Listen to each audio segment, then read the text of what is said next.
નમસ્કાર, અમારી news channel news for કાઠિયાવાડને લાઈક કરો, શેર કરો અને સબસ્ક્રાઇબ કરો. News for Kathiawad. નમસ્કાર.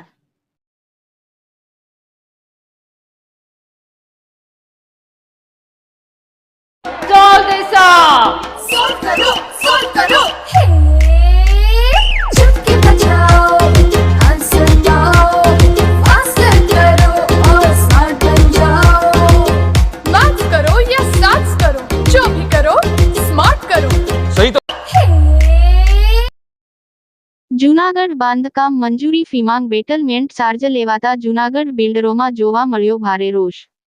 જૂનાગઢ શહેરમાં બાંધકામ મંજૂરીની ફીમાં વધારાના બેટલમેન્ટ ચાર્જ લેવામાં આવી રહ્યો છે, જેની સામે આજે જૂનાગઢના બિલ્ડરોએ ભારે વિરોધ દર્શાવ્યો હતો. આ બાબતે બિલ્ડરોએ આક્રમક રોષ વ્યક્ત કર્યો હતો અને તાત્કાલિક અસરથી બેટલમેન્ટ ચાર્જ રદ કરવાની માંગણી સાથે આજરોજ સવારે બપોર કલાકે બિલ્ડરોએ એક રેલી યોજીને ટીડીઓને આજે બિલ્ડરોએ એક આવેદનપત્ર પાઠવવામાં આવ્યું હતું અને બિલ્ડરોએ કહ્યું હતું બાંધકામની મંજૂરી લેવા માટે ₹300ની પ્રતિ મીટરની ફી લેવામાં આવે છે, ત્યારે નવી ટીપી સ્કીમ અંતર્ગત 36101 અંતર્ગત બાંધકામ માટેની 300 પ્રતિ મીટરની ફી યથાવત છે, પરંતુ રાજ્ય સરકાર દ્વારા બેટલમેન્ટ ચાર્જ ₹1200 જેવો લેવામાં આવી રહ્યો છે, જેના વિરોધમાં આજે જૂનાગઢ શહેરના ટીંબાવાડી, જોશીપરા, દોલતપરા વગેરે વિસ્તારના તમામ બિલ્ડર એસોસિએશનના નેજા હેઠળ આજરોજ સવારે બપોર કલાકે ટીપીઓને એક આવેદનપત્ર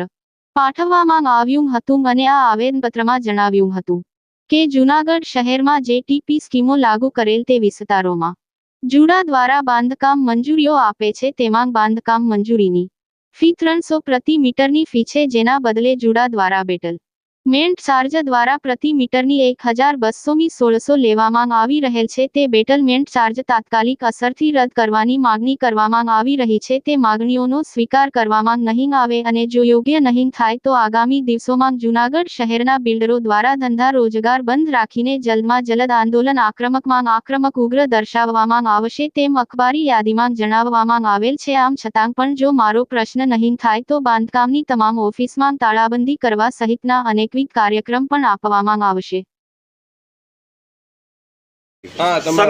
સમીર રાજા, ટીંબાવાડી બિલ્ડર ગ્રુપના પ્રમુખ તરીકેની જવાબદારી નિભાવું છું.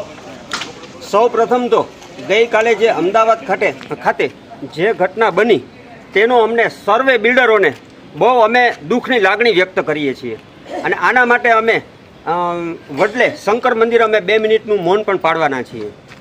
ખાસ કરીને આજે અમે જૂનાગઢ શહેરી વિકાસ સત્તા મંડળ દ્વારા જુડા દ્વારા બાંધકામ મંજૂરીઓ આપવામાં આવે છે, તેમાં અમોને ₹300 પ્રતિ મીટર આજ સુધી અમને 2 વર્ષ સુધી બાંધકામ મંજૂરી આપવામાં આવેલી, પરંતુ છેલ્લા લગભગ 2-3 વર્ષથી જે નવી ટીપી લાગુ પડી, ટીપી નંબર 3, 6, 10, 11 આ બધી જે ટીપીઓ લાગુ પડી તેમાં બાંધકામ મંજૂરીઓ ₹300 મીટર જ છે, પરંતુ રાજ્ય સરકાર દ્વારા બેટલમેન્ટ ચાર્જના નામે ₹1200 થી 1600 પ્રતિ ચોરસ મીટર વસૂલવામાં આવી રહ્યા છે, જેની સામે આજે અમે ટીંબાવાડી, ઝાંઝડા, જોશીપરા, દોલતપરાના તમામ બિલ્ડરોએ ઉગ્ર રોષ વ્યક્ત કરેલ છે અને ટીપીઓ સાહેબને આવેદનપત્ર આપેલ છે. આજે એક સામાન્ય આપણે દાખલો આપીએ તો 100 મીટરનું આપણે ટેનામેન્ટ ડુપ્લેક્સ બનાવવું હોય તો જે 30,000 થી 35,000 બાંધકામ મંજૂરીની ફી થતી, તેની સામે આજે આપણે બાંધકામ મંજૂરી લેવા જઈએ છીએ તો ₹1.5 થી 2 લાખ ચૂકવવો પડે છે. આની સામે સીધો ફર્ક મકાન ખરીદનારા ઉપર પડશે. છેલ્લા 2 વર્ષથી મટીરિયલોના ભાવો અસહ્ય વધેલા હતા, તેનો પ્રજા ભાર સહન કરે છે. આ એક નવો ભાર રાજ્ય સરકાર દ્વારા આપવામાં આવેલ છે, એનો અમે સખત વિરોધ કરીએ છીએ. અસ્તુ. જૂનાગઢ પ્રોપર્ટી કન્સલ્ટન્ટ એસોસિએશન પ્રમુખ તરીકે કેવલભાઈ ત્રિવેદી. આજે અમારો જે આ વિરોધ છે એ કલેક્ટર સાહેબ અને કમિશનર સાહેબના વિરોધ પછી બંનેને અમે આવેદનપત્રો ગયા સમયમાં દીધેલા, પણ એનો કોઈ યોગ્ય પ્રત્યુત્તર અમને બિલ્ડર લોબીને ન મળતા આજે અમે ટીડીઓ સાહેબને આવેદનપત્ર આપવા આવેલા છીએ. જનરલી 5 વર્ષથી બાંધકામ ઉદ્યોગને જે આ ગ્રહણ લાગ્યું છે એમાંનું એક વધારાનું બેટલમેન્ટ ચાર્જ, એટલે કે બેટલમેન્ટ ચાર્જ જનરલી ટીપી ફાઇનલ થઈ ગયા પછી જે કોઈ ચાર્જ લાગુ કરવામાં આવતો હોય એ ચાર્જ હજી કોઈ પણ જાતની ટીપીનો કોઈ નિરાકરણ ન આવ્યા છતાં પણ જે 3 થી 4 ગણો બેટલમેન્ટ ચાર્જ લગાડવામાં આવ્યો છે એના વિરોધમાં આજે જોશીપરા ટીંબાવાડી મધુરમ વિસ્તાર જે નાના બજેટના જ્યાં મકાનો બને છે અને જ્યાં આર્થિક રીતે મધ્યમ લોકો જ્યાં મકાનની ખરીદી કરે છે એવી જગ્યાએ આવો અસહ્ય બેટલમેન્ટ ચાર્જ અને બાંધકામ મંજૂરીનો જે પ્રશ્ન અમારો હતો એને લઈને આજે અમે રજૂઆત કરવા આવ્યા છે. આગામી સમયમાં અમને યોગ્ય આજે અમને 15 દિવસમાં અમારી જે આ રજૂઆત છે એનું નિરાકરણ લાવવાની સાહેબે અમને ખાતરી આપી છે.